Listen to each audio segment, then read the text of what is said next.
I know this angle is very different, but there are so many notebooks, planners, and journals to get through that is the only way I can really do it. So let's go ahead and check these out. And just flip these over. Today we're going to be taking a look at my journals. All right, and you're probably thinking, that's a lot of journaling. Well, the way that I consider something to be a journal, which is different from a notebook or a planner, is that the journal can just happen freely, and there's also journaling involved. So right here on the top, we have a 5-year diary from Sterling Ink. Now, because this is a undated in the sense that I'm not going to be dating it, or I'm not going to be writing in or using the dates at the top, because this is my goals bucket list for the next 5 years, I'm going to be writing about those activities that I get done. I'm essentially going to be journaling about them. So traveling to New Zealand and then writing in how my experience was. I would consider that a journal. All right, on to our next one. This is my relationship notebook, and this is from Hemlock and Oak. And you won't be seeing this one on the channel, but in here I'm just going to be writing about myself and my partner and funny things that he says and or experiences that we share together. And I would just consider this to be journaling. Okay, this one is from Sterling Ink. I started this one this year, and it's just going to be rolling over. This is a week's size, and essentially what I do in here is anytime I'm having a very sad, depressing, maybe angry, upset moment, I write in this journal. I like to have those thoughts separated from my regular journaling. I don't want to relive those moments. You will not be seeing this one on the channel either.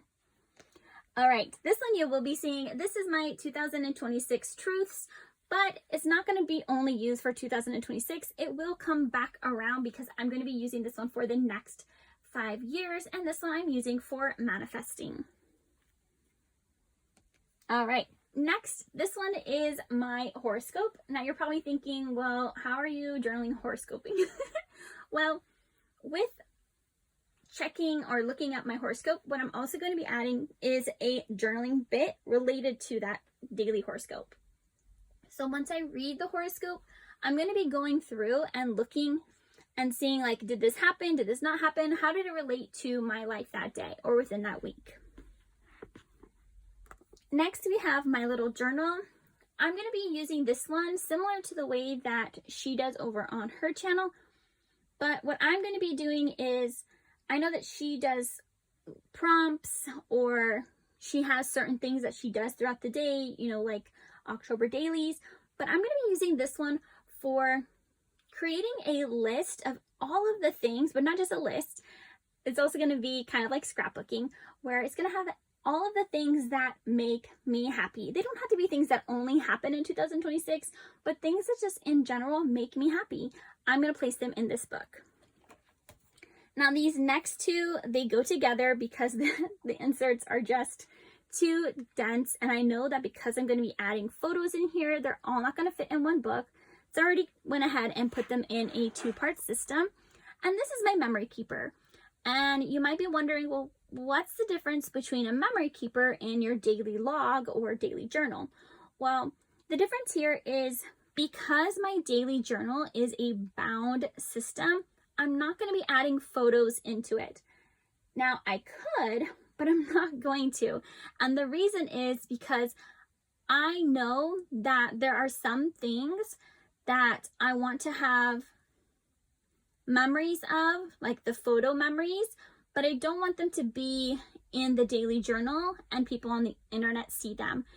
And I guess I could just not show them, but there's going to be days where there's a lot of things happening and I'm going to need the extra space.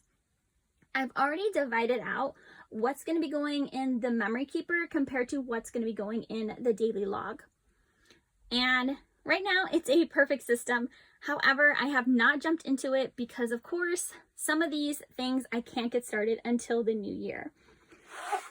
So yeah, this is my system.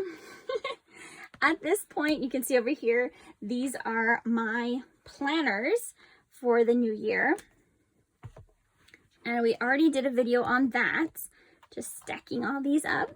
Some of these I have not used yet, and some of them I have been using already because they started in December. But the ones that don't have a start date, I just haven't started them yet. Like the horoscope one, I can't actually start because it's not January 1st. But you know what? January 1st, I'm going to be using all of these amazing notebooks, journals, and planners, and I'm so excited. And I hope that you find some inspiration. And I just want to mention that I am a very functional planner. Yes, all of my books do have some sort of stickering on them or inside of them, but my goal is always function first. Always function. So I hope that you'll stick around, and I'll see you in our next video. Bye, friends.